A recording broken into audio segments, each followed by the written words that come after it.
for offshore wind to go in. We think that this is a great opportunity for the Rhode Island economy to really be the hub of the offshore wind industry that is to come, and it is the future of a You're talking about putting something huge in the water and catching the wind. Mm-hmm. Right. Yeah. Well, I can't call those windmills somehow, but anyway. Turbines. Turbines. They've met with great success in Europe, and we anticipate the wind resources off the coast of. It must be huge. They are huge. It's a great resource that we have, and it's clean, and it's renewable, and it's predictable, and we can make great use of it. So these are all ways that we can transition to the clean energy economy that we really need to see to get to the zero carbon level. How about everyone having solar receptors? So yeah, that's what I'm talking about with the distributed generation program. We've had it in place in Rhode Island for about 3 years now, and we've seen some pretty big commercial projects. There's one in East Providence that was put on top of an old landfill. That's the biggest one in Rhode Island. There's some going into Quonset Point. It's also incentivizing projects like a methane digester down in Quonset Point as well. And this new iteration of the program is going to expand its size by 4 times and make it available to residential development. And then if we can get this residential renewable energy tax credit passed, that gives people a quicker payback period on these systems. And they're all good investments, but it takes a significant upfront capital cost, and that's what stops a lot of people from putting those solar panels on their houses. You have on your website a quite lengthy discussion of public transportation. It's very frustrating to live in Rhode Island and not be able to get easily to Boston, for example. I tried to do it on a schedule the other day, and there's just no schedule that matched my schedule. I do it nearly every day, Juliana. And so you're having to constantly deal with this problem. Yep. I live in Cumberland. As you know, my office is in Boston. 3 to 5 days a week, I get on the commuter line in Attleboro, take it up. I'm usually on the 750 or the 830 train. So hopefully someday I can catch you there, and then in the evening I'm taking either the 510 or the 540 on my way back home at night. So you know that the irregularity of the schedule, or at least the schedule, isn't necessarily what people need. And yet there's no way to get from here to Portland, Maine easily, for example. It makes no sense to me, because I've just come from Europe. I just had a little bit of vacation. and the train service there is absolutely stellar. Very clean trains, huge windows, lots of, every 10 minutes in cities they're running. I know about your frustration with getting to Portland, Maine. We have in the Northeast corridor, which is a fantastic resource, getting from Washington to Philadelphia to New York to Boston. But to get to Portland, Maine, we've got that 3-block space in Boston. That's the missing link there. And it's the north-south rail link that we need. Right now, if you want to get from Providence to Portland, you got to get out in Providence, take the train to Back Bay, get off at Back Bay, take the Orange Line from Back Bay to North Station, and get on another Amtrak up to Portland. But if we had that link, the north-south rail link in between, makes no sense. It would be a straight shot right up to Portland. And often trains stop and buses leave 15 minutes before, for example. Yeah. Anyway, so that's not going to be your problem, but that is the public's problem.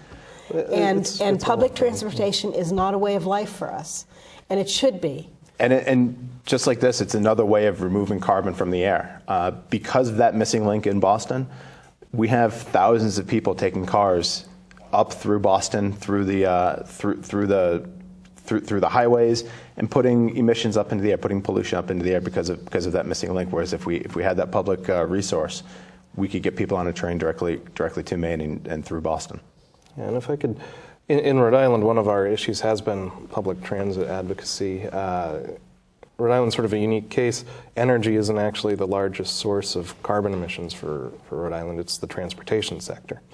And so for us, the lowest hanging fruit in terms of reducing emissions, we believe, is by increasing access to public transit, really making RIPTA the world-class transit system that it could and should be, given our size and density of population, the way it's spread out. So we've been advocating for that for a decade or more. And this year there have been some rumblings that transit will get some new financing. The problem is that most of the money it gets to run its bus fleet is generated by the gas tax. So as cars get more efficient, as people take transit more, as people are, it will have to be funded in a different way. Right. So yeah, it's funded in a backward way. We're trying to deal with that by all means. And we need help to make it happen. So going back to where we started in this conversation, Sierra Club is a democratically run organization. We're driven by our volunteer members. So join the club. You don't have to join the club to get active in the campaigns we're running. We have action alerts. You can come to the hearings that we try to inform the public about that are going on at the State House or around the state on these critical issues to transition to that clean energy economy. And it really is, like I said, it's volunteer driven. So we have volunteers in Rhode Island, for instance. We have a great climate change coordinator, Pete Galvin, who wrote a whole primer. He's been attending hearings, talking to legislators about all the research he's done, trying to get people aware of it. We have another volunteer, Barry Schiller, who you might have met here or there, who knows the transportation world back and forward. He sits on the Transportation Advisory Committee for the Sierra Club. So these are the types of opportunities getting involved with the club can do. We can put you in touch with policymakers and really allow your voice to be carried that much farther. That's what we want to do as a club. Empower people, let your voice be heard, and hopefully see that good policy change. Are you linking with universities, for example? Are you linking with other organizations that could add clout to what you're saying? Oh, yes, certainly. Rhode Island in particular, from what I've experienced in the environmental world, has a very close-knit environmental community. We're part of the Environment Council of Rhode Island. I've been working closely over the past year with the Coastal Resources and Management Council, which has been putting on a beach SAMP. This is their Special Area Management Plan, which is SAMP, trying to get word out about the dangers of sea level rise to Rhode Island communities. So we try to promote what they're doing as well, help their message get out. And you can go to our YouTube channel. We have a lot of information online. Go to our website to find out what we're doing.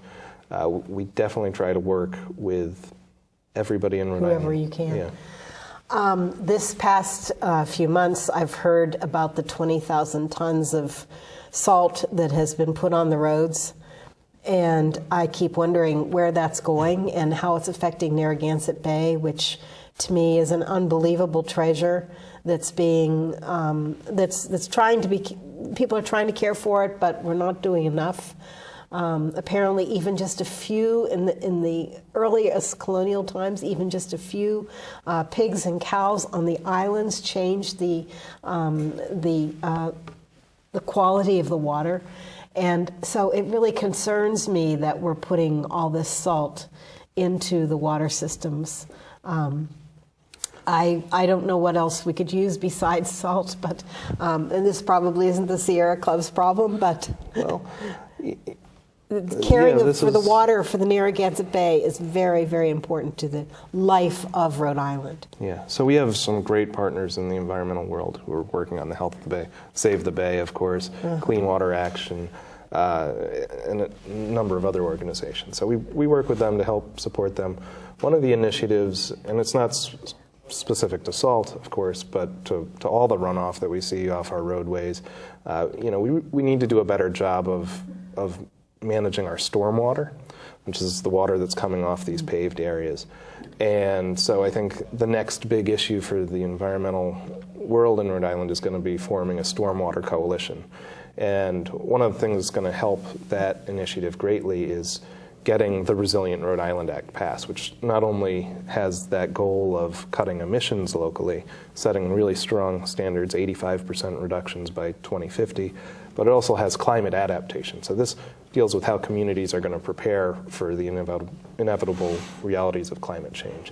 And part of that's going to be stormwater mitigation. Part of that's going to be, trying to acquire open space where there's floodplains or danger from rising seas, creating heat islands in urban areas so people have a refuge to go to when it gets really hot, so planting shade trees in the urban areas.